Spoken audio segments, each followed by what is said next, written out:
na carta de Paulo aos Filipenses, no capítulo 3,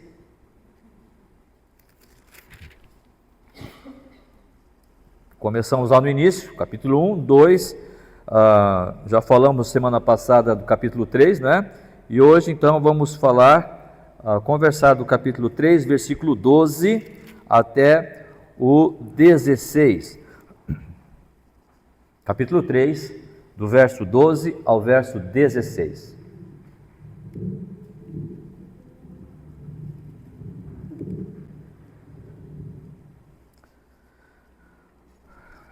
Filipenses 3, do 12 ao 16, vai dizer assim: não que eu tenha já recebido ou tenha já obtido a perfeição, mas prossigo para conquistar aquilo para o que também fui conquistado por Cristo Jesus.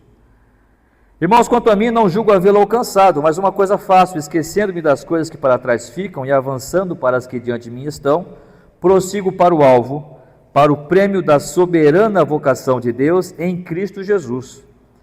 Todos, pois, que somos perfeitos, tenhamos esse sentimento. E se porventura pensais de outro modo, isto também Deus vos esclarecerá. Todavia, andemos de acordo com o que já alcançamos. Eu queria ler com os irmãos o versículo 16 de novo, novamente. Todavia, andemos de acordo com o que já alcançamos. Vamos orar mais uma vez. Muito obrigado, ó Pai, pela Tua palavra. Fala aos nossos corações, como acabamos de cantar, mostra Cristo através da Tua palavra, mediante o ministério do Teu Santo Espírito, para que nós, ó Pai, possamos compreender a Tua vontade e revelar o Teu Filho em nós, a cada dia mais, em nossas palavras, atitudes, procedimentos, e em tudo, ó Deus, possamos estar revelando o Senhor Jesus Cristo e adorando o Teu santo nome. Abençoa-nos, a Deus, e pedimos isso em nome do Teu Filho Jesus. Amém, Senhor.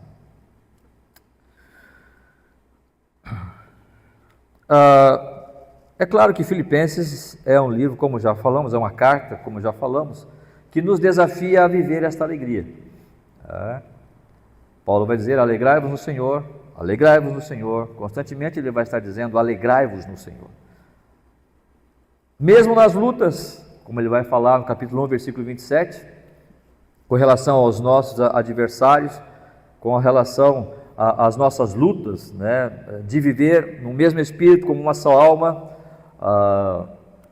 mesmo nos desafios diários, nós precisamos manifestar esta alegria em Cristo Jesus. Agora, claro, sabemos, né, há pouco estávamos conversando na reunião de homens, nunca é demais lembrarmos, né, desses fundamentos, que a alegria ela não está baseada no que temos. Se fosse assim, todas aquelas pessoas que têm bens materiais sobejando de sobra, eles seriam as pessoas mais felizes. Nós então buscaríamos conquistar também essas coisas, né? Não que seja ruim ter coisas materiais, mas quando nós fazemos essas coisas o objetivo maior da nossa vida, ou seja, o fator principal para eu poder alcançar a alegria, então aí sim eu estou com um problema, porque quando olhamos para pessoas que são abastadas financeiramente, percebemos que elas também têm os seus momentos de tristeza, seus momentos de conflitos, e talvez muito mais do que nós, porque eles precisam guardar e manter as coisas que conquistaram, e isso vai gerar neles maior apreensão, maior temor e ansiedade. O pobre não tem nada para perder, né? Então não tem problema se perder, né? Mas enfim, é importante pensarmos sempre, estarmos relembrando esta coisa, de que a alegria não deve estar embasada no que temos. Se eu não consigo ter alegria hoje, com o que eu tenho, com o que o Senhor já me deu, e o que você tem? Você tem 24 horas no dia, você tem saúde, você tem talentos, você tem condições, você tem capacidades. Nós temos oportunidades que o Senhor nos reserva a cada dia, seja ela boas ou ruins, mas oportunidade de crescermos, oportunidade de aprendermos, oportunidade de melhorarmos como seres humanos, como seres sociais, melhorarmos como filhos de Deus na nossa vida cristã, na vida de santificação. Os desafios que nos surgem é porque o Senhor nos ama, por isso Ele nos prova. E ao provar-nos, em falharmos, Ele nos disciplina, e isso mostra que Ele nos ama. Perceba que a única coisa que nós podemos fazer, a única coisa sensata e inteligente que nós podemos fazer diante de todas essas verdades é alegrarmos-nos. Mas é claro que muitas vezes não o fazemos. E principalmente esse que vos fala nesse momento, né? Deveríamos manter esta alegria constantemente pelo fato de tudo aquilo que o Senhor já nos deu. E eu quis salientar o versículo 16, por quê? No versículo 16 vai dizer: todavia, andemos de acordo com o que alcançamos. É por isso que eu perguntei: o que alcançamos? Ora, quantas coisas nós temos, quantas coisas Deus tem nos dado em Cristo Jesus, seu Filho. E talvez o problema, como a gente sempre fala, talvez o problema seja que os nossos olhos estejam tão focados nas coisas materiais que nós esquecemos as bênçãos celestiais e espirituais que o Senhor já nos deu. E aí nós perdemos de vista a graça de Deus, o trabalho do Senhor Jesus Cristo na cruz do Calvário, a oportunidade que temos de estar aqui reunidos, louvando e exaltando ao nosso Deus. Mas andemos de acordo com o que já alcançamos nesta alegria.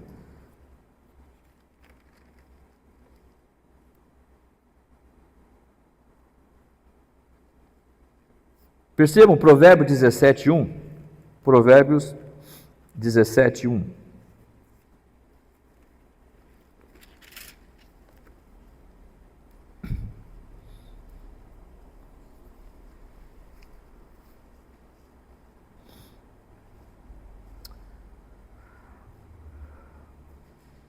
Melhor é um bocado seco e tranquilidade. Irmãos, me permitem trocar a palavra aqui, contextualizando ao nosso momento. Melhor é um bocado seco e alegria do que a casa farta de carnes e contendas? Pode ser? É possível? Melhor é um bocado seco e alegria do que a casa farta de carnes e contendas. Provérbios 15:17. Melhor é um prato de hortaliças onde há amor do que o boi cevado e com ele o ódio. Podemos parafrasear novamente aqui? Melhor é um prato de hortaliças onde há alegria do que um boi cevado e com ele o ódio. Então, o autor de Provérbios, Salomão, o homem mais sábio do mundo, inspirado pelo Espírito Santo, escreve essas palavras para mostrar que nós devemos nos alegrar não com coisas, mas agradecemos ao Senhor pelo que Ele já nos deu. E se já temos alcançado isto que temos foi pela graça de Deus, e alegrarmos-nos com isto, porque se nós desejarmos além do que aquilo que o Senhor tem nos dado, isso é fruto da nossa carne, da nossa energia carnal, e possivelmente lá na frente nós vamos ter problema, e vai gerar ódio, vai gerar intranquilidade, vai gerar desamor, e desta forma nós não vamos conseguir cumprir efetivamente aquilo que o Senhor tem para nós. Mas o versículo 16 do capítulo 13, então, vai dizer: andemos de acordo com o que já alcançamos. E a pergunta fica: o que alcançamos? Do que Paulo está falando? Vamos voltar para o versículo 12, e ele vai dizer: não que eu já tenha recebido ou tenha já obtido a perfeição, mas prossigo para conquistar aquilo para o que também fui conquistado por Cristo Jesus. Paulo, lá em Romanos capítulo 8, ele vai dizer o seguinte, Romanos 8,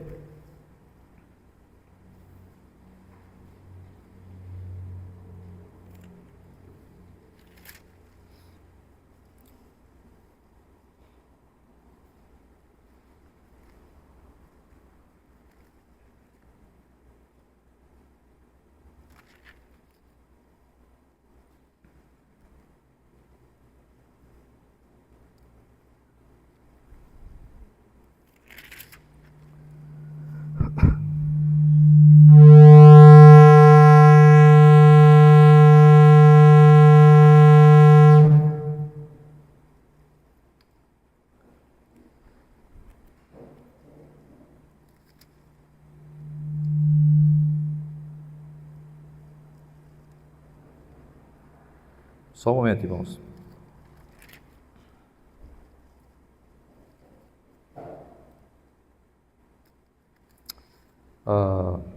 Versículo 29. 28. Sabemos que todas as coisas cooperam para o bem daqueles que amam a Deus, daqueles que são chamados segundo o seu propósito. Deus tem um propósito ao chamar você, a chamar a mim. Versículo 29 ele vai dizer: porquanto aos que de antemão conheceu, também os predestinou. Eu vou pular essa parte. A fim de que ele seja o primogênito entre muitos irmãos.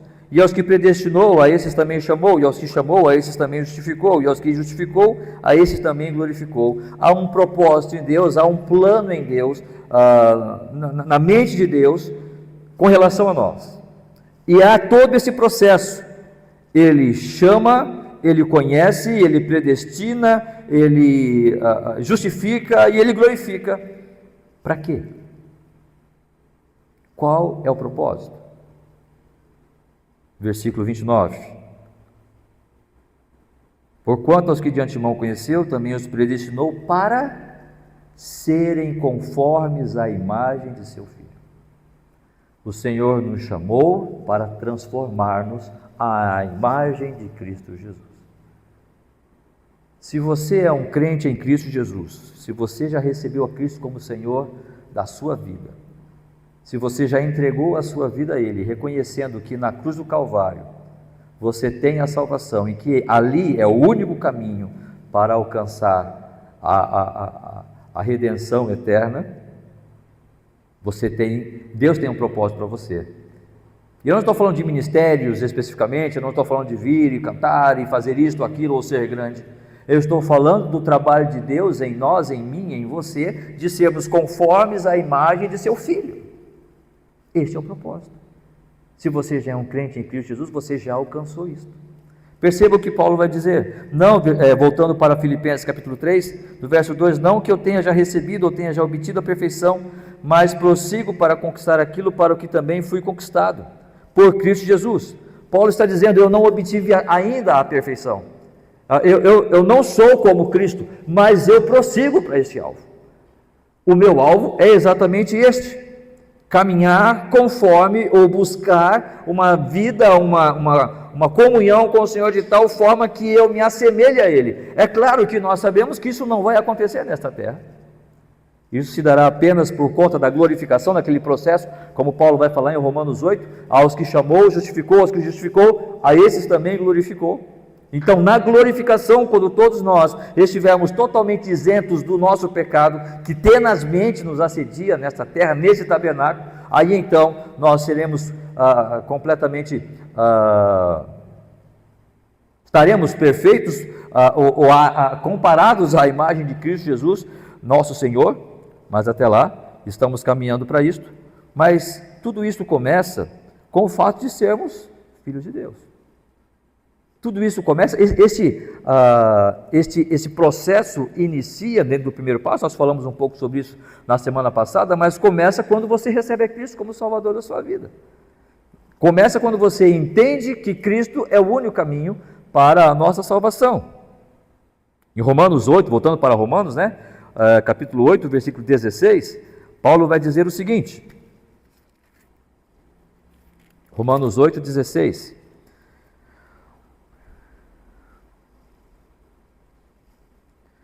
eu sempre peço para ler um versículo antes, tem o versículo principal ali, mas vamos ler um versículo antes para a gente poder contextualizar aqui.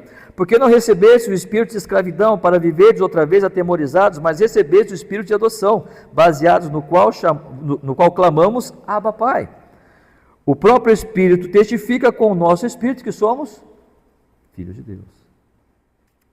Somos filhos de Deus. O fato de sermos filhos de Deus, irmãos, traz a nós esse prazer de dizer que nós recebemos, como Pedro vai dizer, 2 de Pedro, nós herdamos a natureza divina. Se somos filhos de Deus, fazemos parte da família. E se fazemos parte da família, nós recebemos a própria natureza divina em nós, o Espírito Santo que passa a habitar em nós. E o que é que Paulo vai dizer? Andemos de acordo com o que já alcançamos. Precisamos andar de acordo com esta verdade. O fato de sermos filhos de Deus. Nós não somos mais cidadãos desse mundo tão somente. E como filhos de Deus, nós precisamos sempre atentarmos a isto. Mais uma vez, relembrando, sem ser pedante aqui, mas na reunião de homens nós estávamos conversando sobre o fato de estarmos sempre relembrando desses fundamentos. Talvez você já saiba, talvez você já tenha ouvido sobre isso, você já tenha tido estudos sobre isso, talvez você já deu um estudo sobre isso. Essa não é a questão. A questão é que essas verdades, como Pedro vai dizer, que precisamos sempre estar lembrando dessas verdades, desses fundamentos, porque nos nossos dias é bem possível que na sua luta diária, nos seus desafios rotineiros, tantas coisas para decidir, para fazer e planos, nós acabamos, por hora, nos esquecendo, ou por algum momento permitindo que algum outro pensamento adentre em nossas mentes, porque o salmista vai dizer que a lei do Senhor é perfeita e restaura a alma e dá sabedoria aos simples. O que é símplice? Símplice, a palavra símplice no hebraico ali, tem o sentido de porta aberta. Com os desafios do dia a dia, a nossa mente pode ficar aberta para muitas ideias, muitas ideologias, e aí vem entrando uma ideia aqui, um pensamento ali, outro acolá, e daqui a pouco aquela verdade que era imutável para nós começa, será que é isso mesmo? Será que é só Cristo mesmo? Será que precisamos lutar tanto pela santificação? Será que a igreja, é necessário ir para a igreja mesmo? Será que eu preciso membrar-me numa igreja mesmo? E aí a gente começa a questionar pontos que outrora eram irrefutáveis. Hoje, eu acho que talvez não seja bem assim, não é? E eu não estou falando de questões paralelas, secundárias ou de terceira grandeza, não, estou falando de questões prioritárias, como a salvação em Cristo. Estávamos falando também, né, sobre a Trindade de Deus, fundamentos necessários para o crente poder viver a vida cristã e estabelecer-se nelas para caminhar neste mundo. Mas somos filhos de Deus.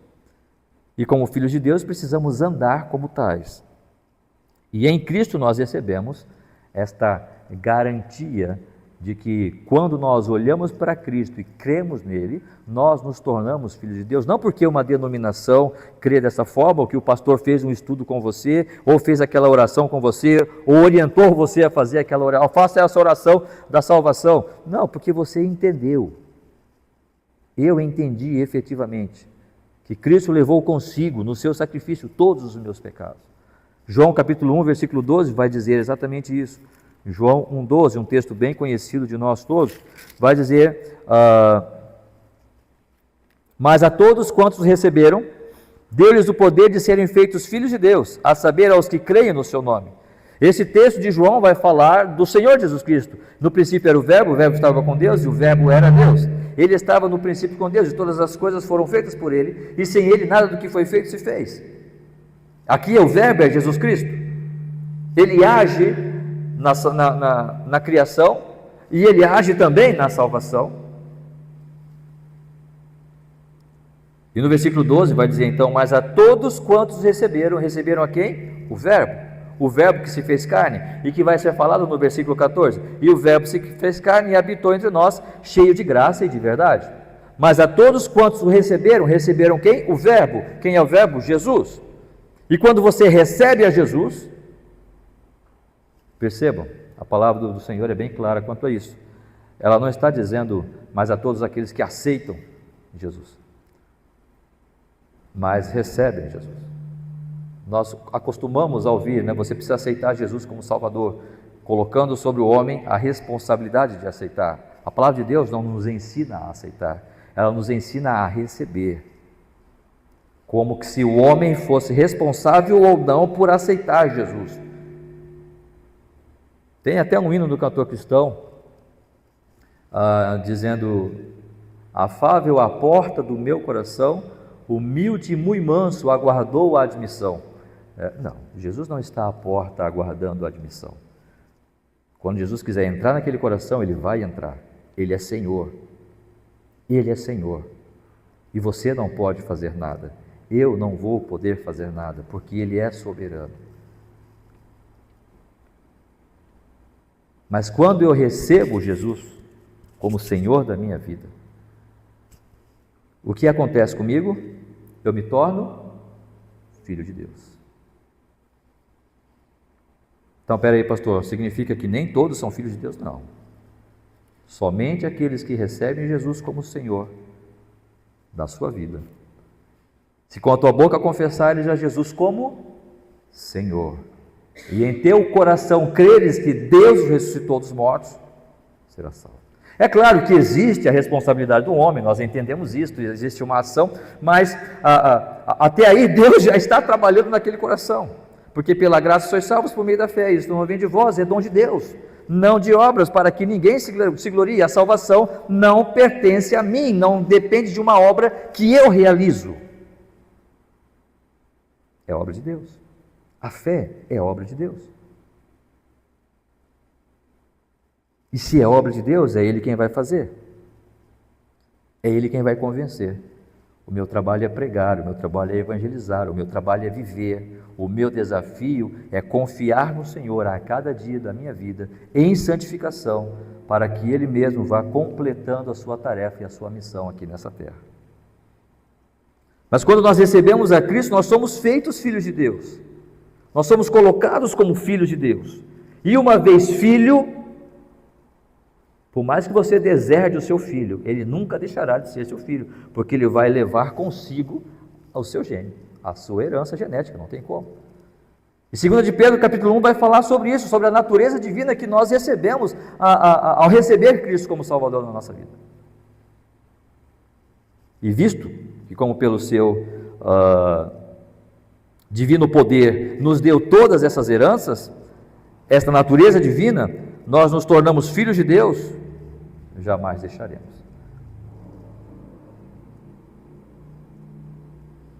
Imagine que bênção é isto, poder dizer que somos filhos de Deus, e em dizer que somos filhos de Deus, temos a segurança, a viva esperança de que jamais deixaremos este status de filho de Deus. Não porque nós somos bons, não porque agora eu não peco mais, não, mas porque Deus em Cristo Jesus nos dá essa segurança. E então, o que Paulo vai dizer?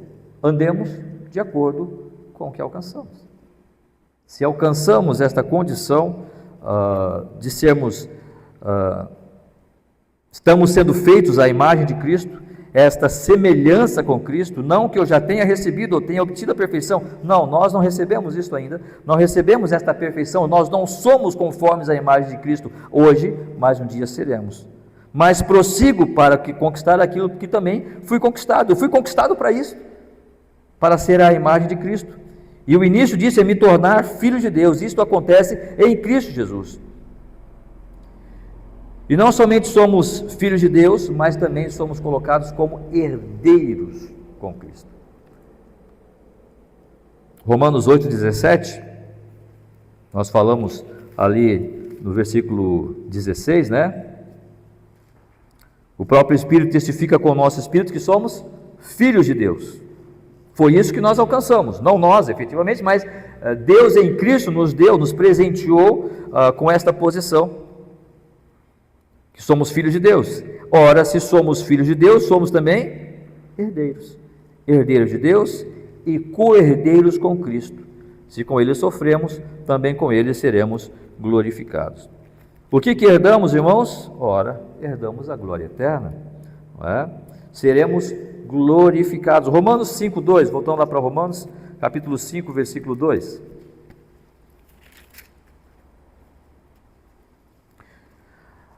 Justificados, versículo 1 também, 1 e 2, justificados, pois mediante a fé, temos paz com Deus por meio de nosso Senhor Jesus Cristo, por intermédio de quem obtivemos igualmente acesso pela fé a esta graça, na qual estamos firmes e gloriamo-nos na esperança da glória de Deus. Irmãos, eu tenho muitas esperanças. Eu tenho esperança que o Corinthians seja campeão esse ano, né? Eu tenho esperança que muitas coisas se deem na vida do nosso país, né? Eu tenho muitas esperanças, mas elas vão se concretizar? Eu não sei, porque são esperanças humanas, são esperanças que nós esperamos, mas não sabemos que vai acontecer. Agora, quando aparece a palavra esperança aqui, não é a mesma esperança que nós, o mesmo sentido da palavra esperança que nós usamos quando desejamos algo. Mas é claro que nós estamos limitados ao tempo, nós estamos limitados às circunstâncias. Existem coisas das quais nós não podemos dirigir, nós não podemos gerenciar, e essas coisas vão interferir nas coisas que nós almejamos para o futuro. Mas, quando falamos desta esperança da glória que está guardada em Cristo Jesus e que nós recebemos quando recebemos a Cristo como Salvador, quando nos tornamos filhos de Deus, nós somos herdeiros desta glória. E percebam em 1 de Pedro 1,3, 1 de Pedro capítulo 1, verso 3: Bendito Deus e Pai de nosso Senhor Jesus Cristo, que segundo a sua muita misericórdia, nos regenerou para uma esperança? Não, nos regenerou para uma viva esperança. O apóstolo Pedro vai trazer aqui a ideia de que essa esperança que nós temos em Cristo não é uma esperança que pode acontecer ou não pode, até porque a terminologia no original vai trazer a ideia de esperança como algo completado, algo findado, só a questão do tempo, não é? Mas esta esperança, ela é real, ela é viva, ela vai acontecer. Todo aquele que o Pai me dá, de maneira nenhuma os lançarei fora. Quem nos separará do amor de Cristo? Altura, profundidade, anjos, potestades, nada poderá nos separar do amor de Deus que está em Cristo Jesus. Por isso é viva a esperança. A esperança que, se você é um filho de Deus, você herdou, juntamente com esta posição, a certeza de que quando Cristo voltar, você estará com Ele, nós estaremos com Ele. E o próprio Senhor Jesus Cristo, na sua obra, nos assegura isto.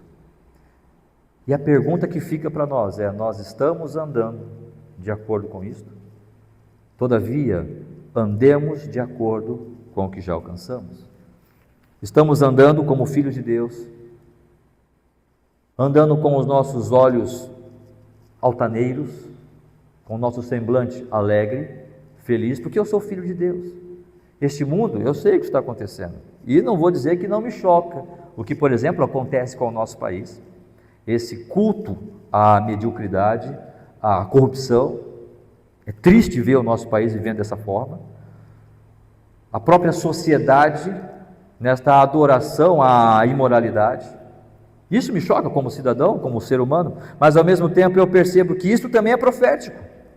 A palavra do Senhor, nosso Senhor que é soberano, que está acima de todas as coisas, Ele já previu isso aqui, já nos revelou essas verdades, que isso haveria de acontecer nos finais dos tempos. Todas aquelas verdades que Paulo vai falar ao Timóteo, aos Tessalonicenses,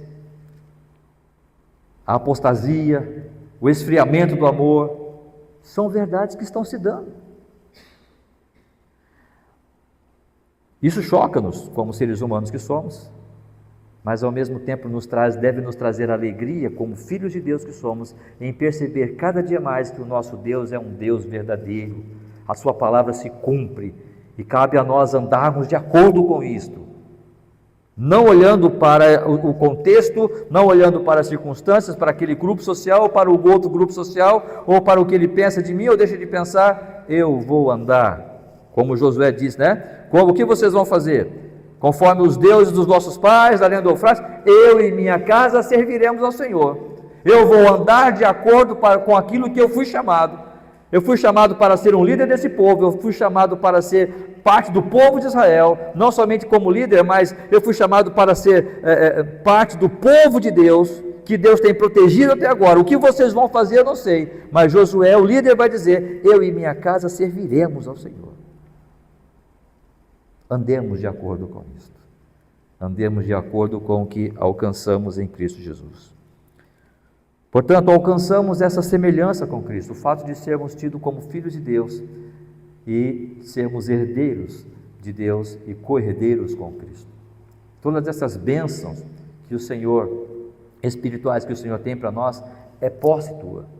Aquele louvor que nós cantávamos, aqui eu acho que nós não cantamos, né? Tudo que Jesus conquistou na cruz é direito nosso, é nossa herança.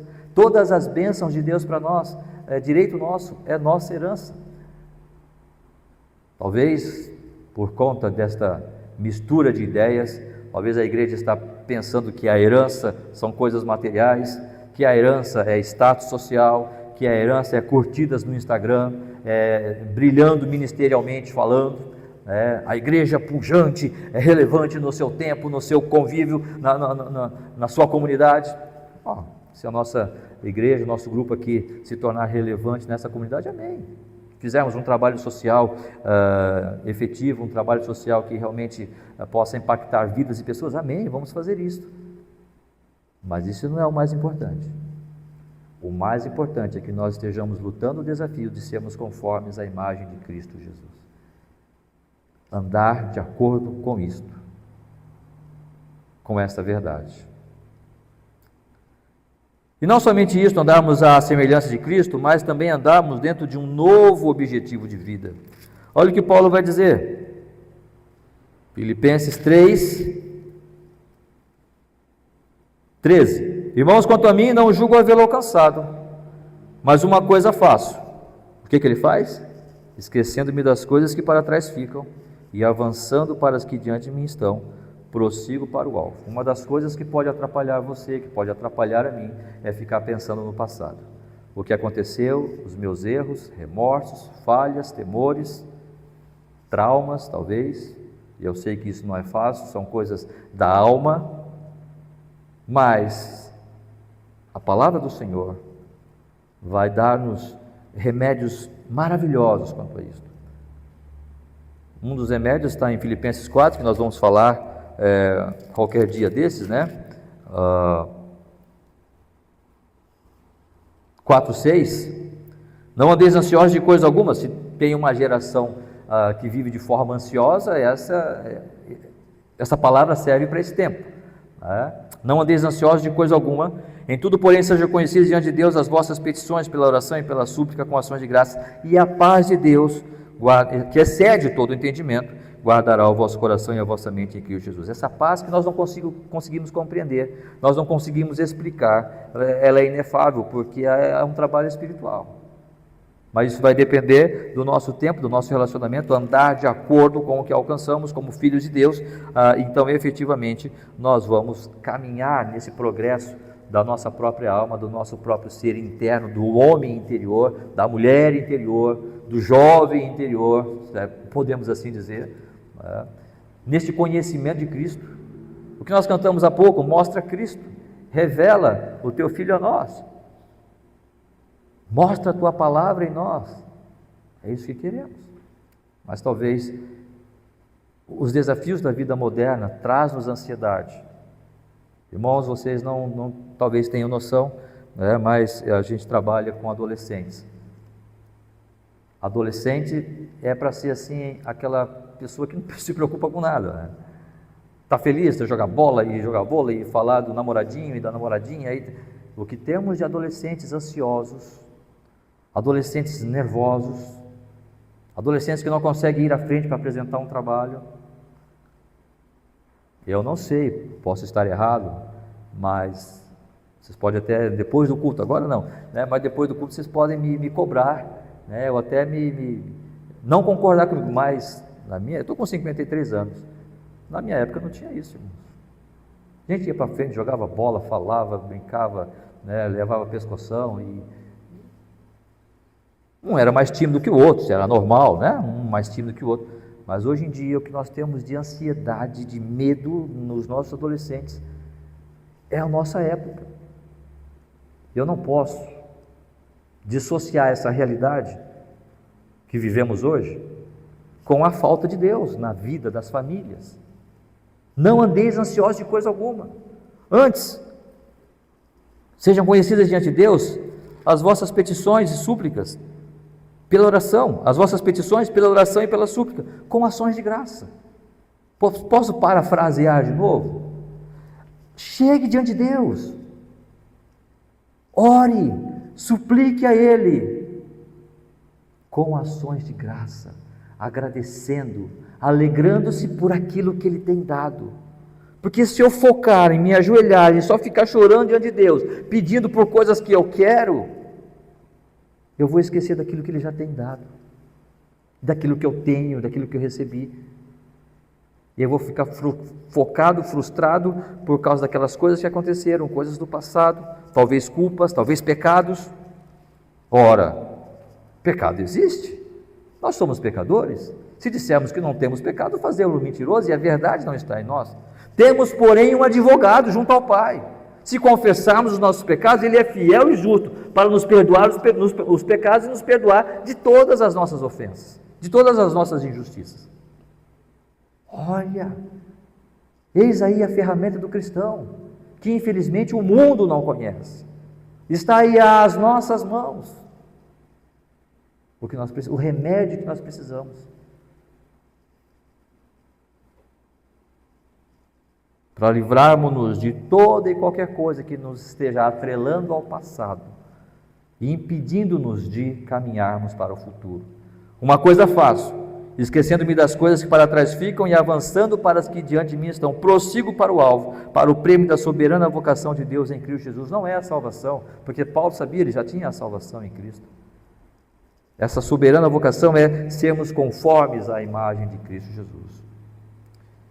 Isaías 43, 18 e 19. Isaías 43, 18 e 19.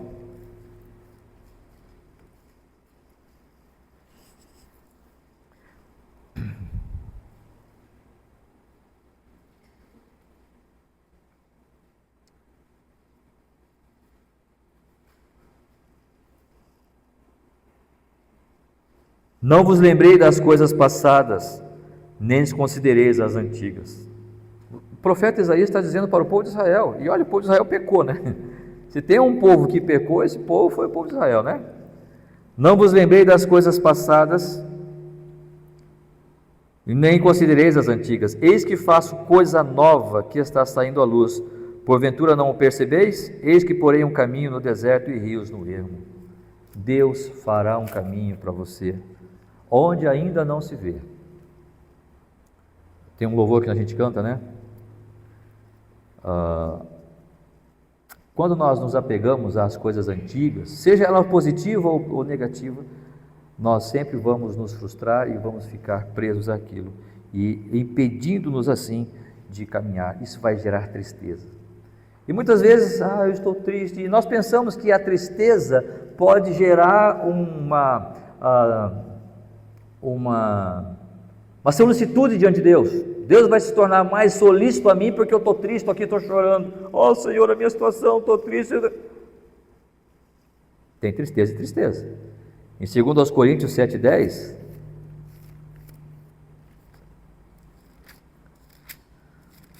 Coríntios capítulo 7, versículo 10, vai dizer o quê? Porque a tristeza, segundo Deus, produz arrependimento para a salvação, que a ninguém traz pesar, mas a tristeza do mundo produz morte. Não entendi. Existe uma tristeza, segundo Deus. Eu pequei, eu estou triste por causa do meu pecado. E então eu vou lá e confesso o meu pecado e digo: Senhor, em nome de Cristo Jesus, eis aqui o meu pecado. Eu sei que eu errei, mas eu quero confessar e eu quero rogar ao Senhor que o Senhor perdoe-me e que o Senhor purifique-me desse pecado. Esta é a tristeza segundo Deus. Agora, a tristeza que não é segundo Deus, ou seja, a tristeza do mundo, é ficar chorando e lastimando e rememorando aquilo, e talvez muitas vezes nós gostamos de ficar apegados a isto, e aí não há solução, porque só vai gerar morte. Há dois exemplos de tristezas na Bíblia, que um gerou vida e outro gerou morte. Dois discípulos do Senhor Jesus Cristo. Pedro, quando nega Jesus, ele fica triste, ele chora pelo que ele fez.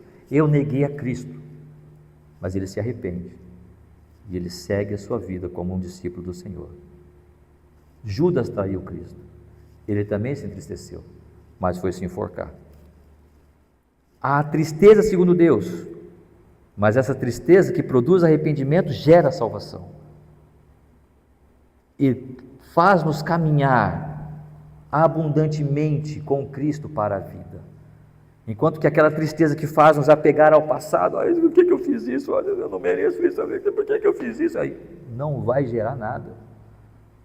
Olhando os meus pontos negativos, olhando as minhas deficiências, que eu tenho, eu sei que eu tenho, e você tem também, você tem pontos positivos, mas também tem deficiências. Se você focar só nas suas deficiências, jamais prosseguirá para o alvo.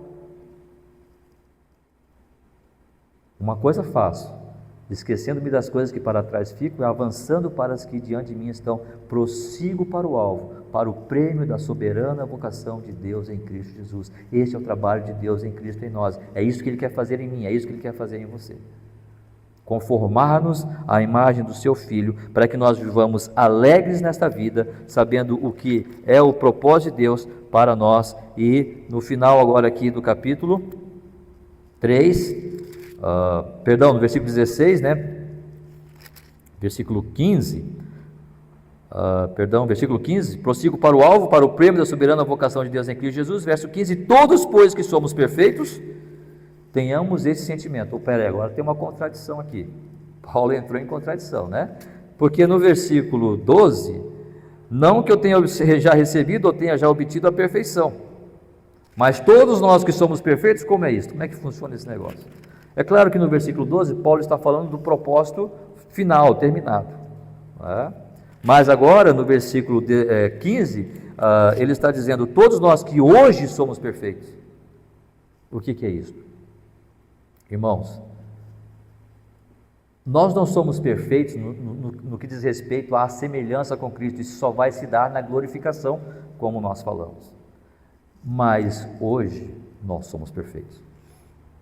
Como assim? Eu não sou, eu me conheço, eu não sou. Você não é, eu não sou, nessa vida prática. Mas nós temos tudo aquilo que precisamos para viver a vida cristã. Porque a palavra perfeito não significa sem defeito, nós sabemos disso. A palavra perfeito não significa sem erros. A palavra perfeito significa completo. Um dia seremos totalmente completos na nossa estética, no nosso jeitão, na nossa alma, em tudo.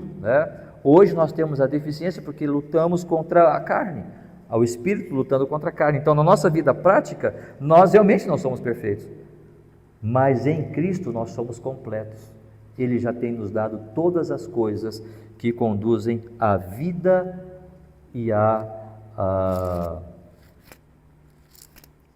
como Pedro vai dizer, 2 de Pedro 1, versículo 2. E a piedade, 2 de Pedro 1, verso 3. Visto como pelo seu divino poder, 2 de Pedro 1, 3. Visto como pelo seu divino poder nos tem sido doadas todas as coisas que conduzem à vida e à piedade. Percebam, pelo divino poder de Deus nos tem sido doadas todas as coisas. Eu sou completo.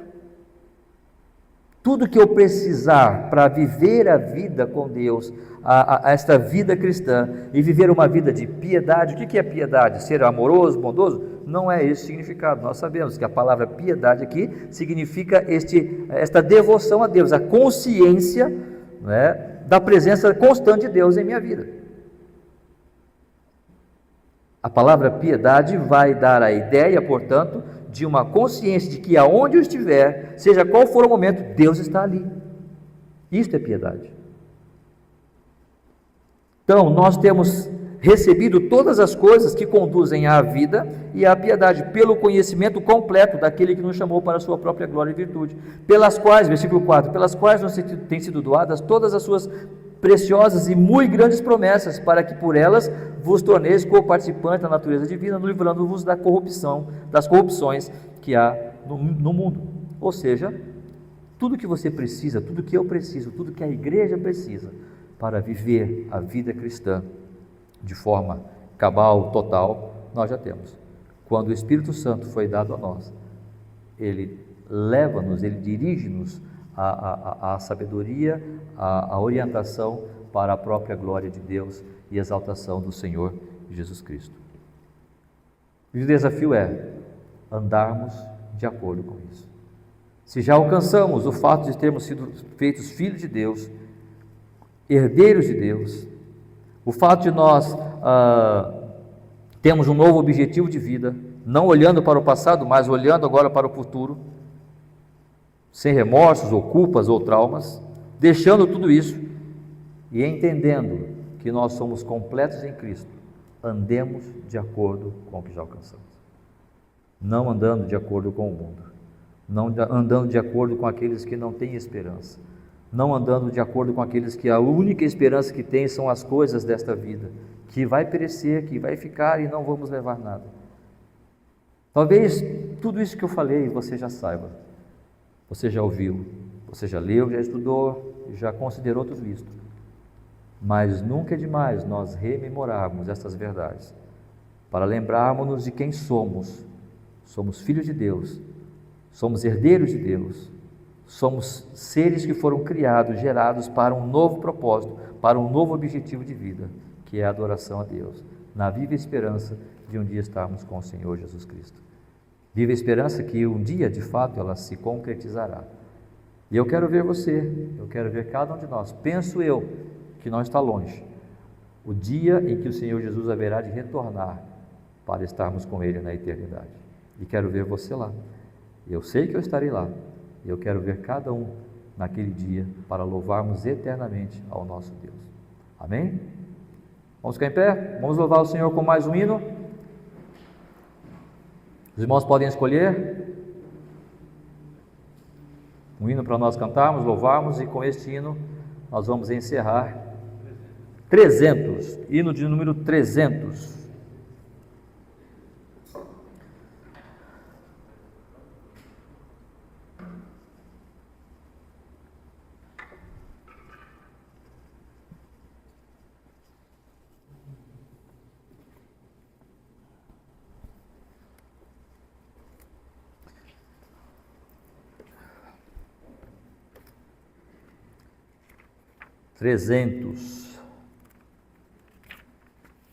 Seguirei a Ti, Senhor meu.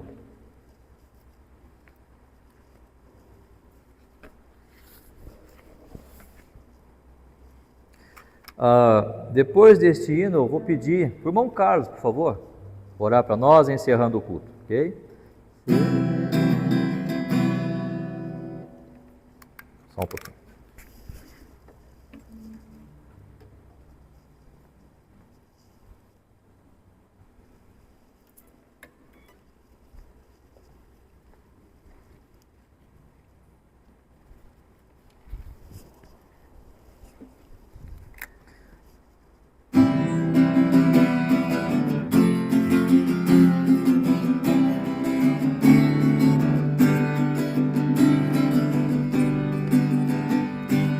Seguirei a Ti, Senhor meu, em longe flores irei.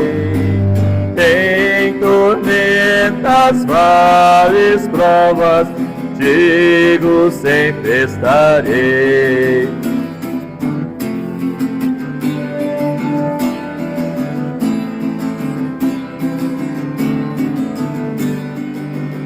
Só um pouquinho, irmãos. Os irmãos não conhecem? Não? Ah, desculpa, eu não estava vendo. Agora tá? Muito bem, vamos iniciar agora.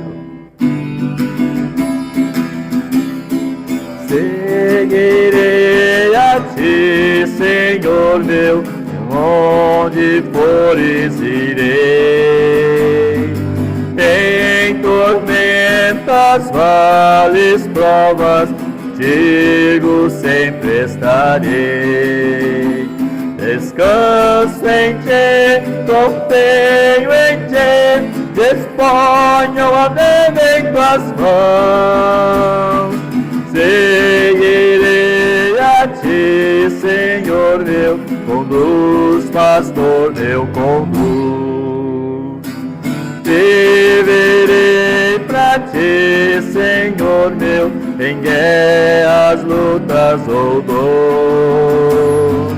Fraco sou, mas Tu és forte, e fortifica, Senhor.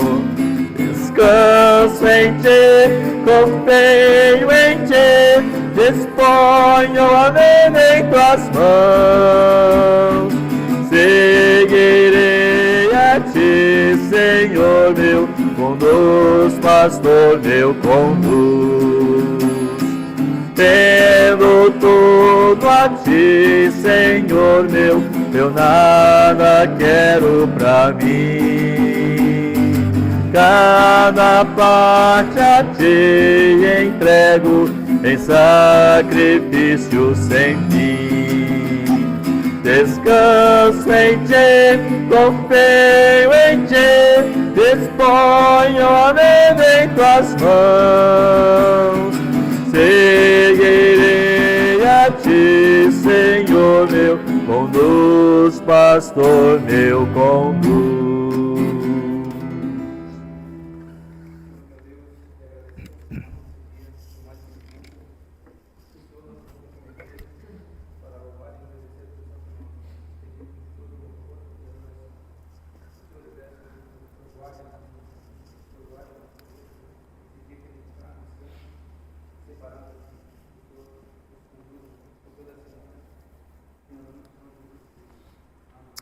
Amém.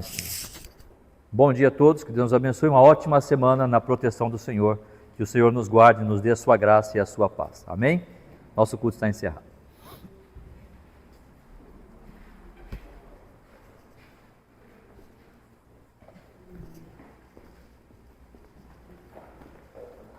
Grato sou, és tu.